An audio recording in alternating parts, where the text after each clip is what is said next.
Bwana Yesu atusaidie sana. Kuachana nao, na wakikuacha wewe, haina maana kwamba umekataliwa. Ina maana kwamba Mungu ameona huyo mtu akufai. Ngoja nitumie lugha hii, mnitazame wote tena.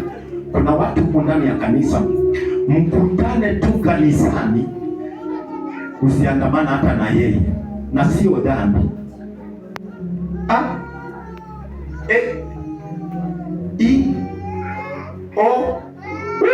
Hata nyumbani kwenu kuna watu hautaki hata kuandamana nao kwa sababu mmezaliwa tumbo moja. Ni kweli, kwani sio kweli? Lakini wote mnaitwa watoto wa baba mama moja, lakini amwanga watu wawili waweze kutembea njia moja wasipopatana. Kinachotupatanisha sisi katika ulimwengu wa roho ni moto ulio ndani yako.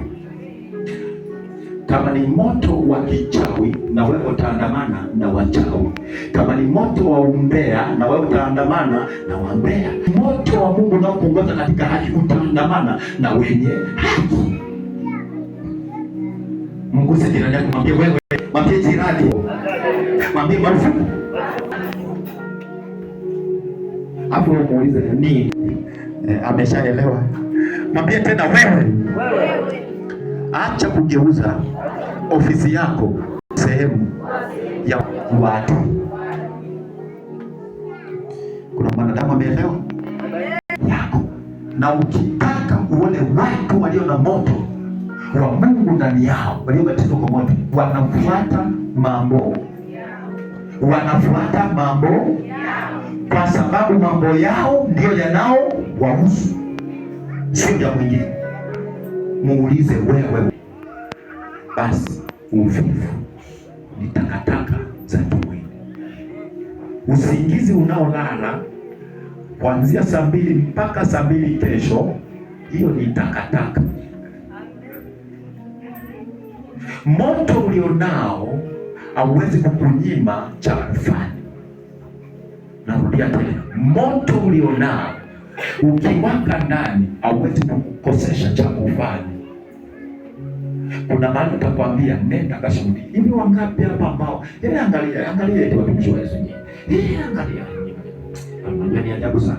Yaani vijana na mko hapa. Muone leo ndo naanza moto mko hapa. Yaani mmeshinda kutoka nyumbani mkajiona organize hapa. Hapo mkasema leo tunapita mtaa kwa mtaa, ni msako. Baba, tuchapishie vipeperushi tu tunapita navyo, tupite nyumba kwa nyumba. Chapisha hili ulete, tunapita tunagawa, tunawakaribisha watu kwenye ibada, wakuwaombea tunawaombea, hapo tunapita tunawainjilisha. Jamani, karibu kanisani. Moto umeenda wapi?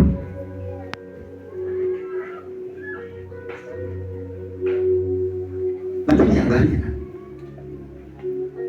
leo, tukutane kwenye kijiwe, unajua sio kwenye kijiwe, tukutane kwenye banda, tukaangalie mpira, tukashangilie Simba, Yanga, Mtibwa, nani, Manchester, nani. Hivyo moto huo ni moto wa kidunia usio na mafanikio yoyote. Maana pale unatafuta raha ya nafsi yako na uwezi kuipata. Unaweza ukatoka kule, huyo unayemshabikia kafungwa, unatoka hapo na maumivu, unaenda unalia. Kwa nini? Kwa sababu umetafuta moto wa nini? Angalia unajitafutia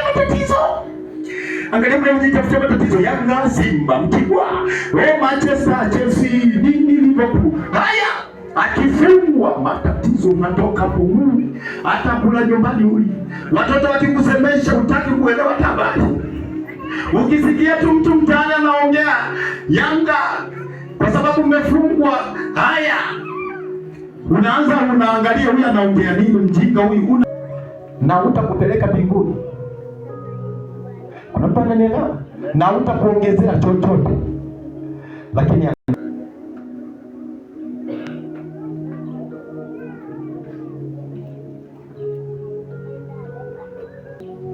ngoja niongeze. Karibu kanisani. Atasema nitakuja nimepanda mbegu.